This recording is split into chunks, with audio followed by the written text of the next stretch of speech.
Gradskom muzeju u Vršcu danas je uručena donacija uzoraka minerala i fosila sa raznih lokaliteta u Srbiji i svetu.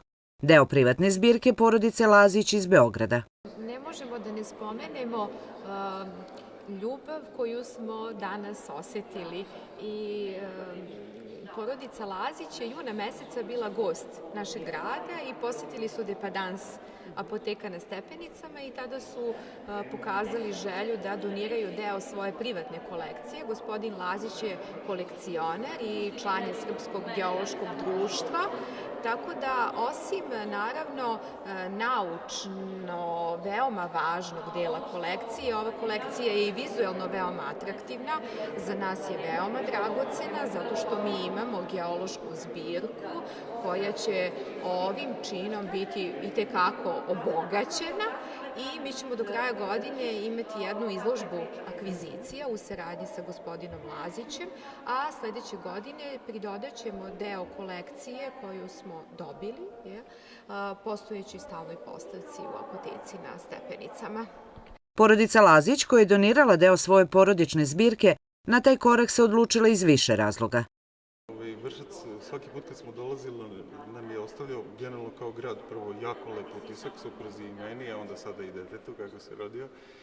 Pre mesec, 2 dana smo prvi put bili u muzeju i tada smo sasvim iznenada spontano odlučili da ponudimo jedan deo naše kolekcije za koji smatramo da je lep i reprezentativan, da ponudimo muzeju na poklon kako bi upotpunio prosto zbirku paleontološku i mineralošku.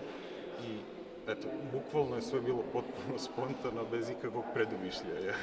Često ste u Vršcu, pretpostavljam da ste obišli Vršačke planine, pa šta kažete za naše bogatstvo? Jesmo, oduševljeni smo, bili smo baš prošli put na Vršačkim planinama i planiramo da nastavimo.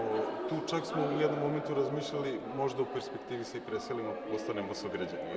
Najmlađi član porodice Lazić, Jovan Lazić, važi za vrsnog poznavaoca i ljubitelja, ali i za nekog za koga se slobodno može reći da će doprineti ne samo bogatstvu zbirke, već i nauci uopšte. Ovo je okamenjena riba, gledajte kako je mala, a ovo je Nerineja, ona je sa Kosjerića. Nije spojeno, nego sam ja žela 2 fosila. I možda još jedan, samo taj je takvi skoro pomiljeni. Beriju. On spada u vrstu turmalina, ali zapravo se koristi kao beril. On spada u ovu vrstu turmalina. Ali vrsta turmalina je, ja znam najbolju i ovo je crni. Ali taj sad mogu da kažem, kući u vitrini imamo turmalin lubenicu i taj je ovako isečen, baš je lep. To je to. Šta je turmalin?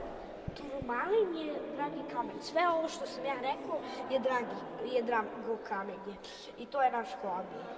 Od kad se ti baviš tim hobijem i zašto baš ti Od svoje 3. godine. Prvi teren mi je bio Ramaća. Koliko terena si sad obišao? Ja mislim da sam jedno 50. Gde si sve bio? Mogu da kažem neki.